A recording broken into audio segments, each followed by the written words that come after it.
tatlong tablet to. Pero isa lang talaga ang pinakasulit depende sa kung anong user ka. Redmi Pad 2 Pro or Honor Pad 20 or Xiaomi Pad 8 Pro. Alin ba sa kanila ang pinaka-the best para sa iyo? Honestly mga preng, ito simple lang. Xiaomi Pad 8 Pro. Bakit 8? Siya ang best overall and performance king. Redmi Pad 2 Pro. Best, sulit, plus battery, plus big screen. Honor Pad 20.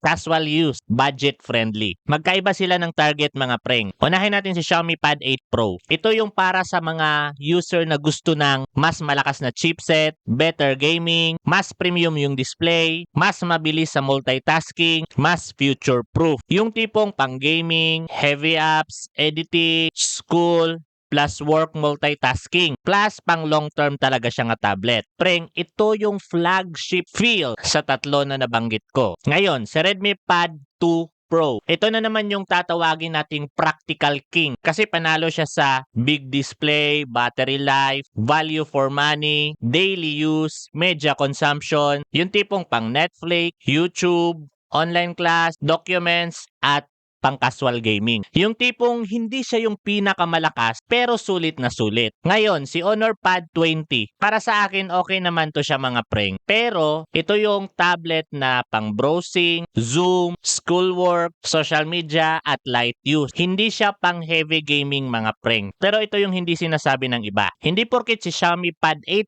Pro ang pinakamalakas, siya na agad ang dapat bilhin. Real talk lang tayo dito. Kung ang gamit mo lang is YouTube, Facebook, Zoom, Netflix, Canva, or sa school, preng, sayang yung pira minsan kung si Xiaomi Pad 8 Pro agad ang pipiliin mo. At dito, papasok si Redmi Pad 2 Pro kasi masulit siya sa presyo. Pero kung gusto mo talaga ng gaming, long-term power, mas premium yung experience, Xiaomi Pad 8 Pro talaga ang panalo. At si Honor, honestly mga preng, okay naman talaga siya. Pero for me, siya yung una kong matatanggal dito. Kaya verdict ko mga preng, best overall, Xiaomi Pad 8 Pro. Best sulit, Redmi Pad 2 Pro.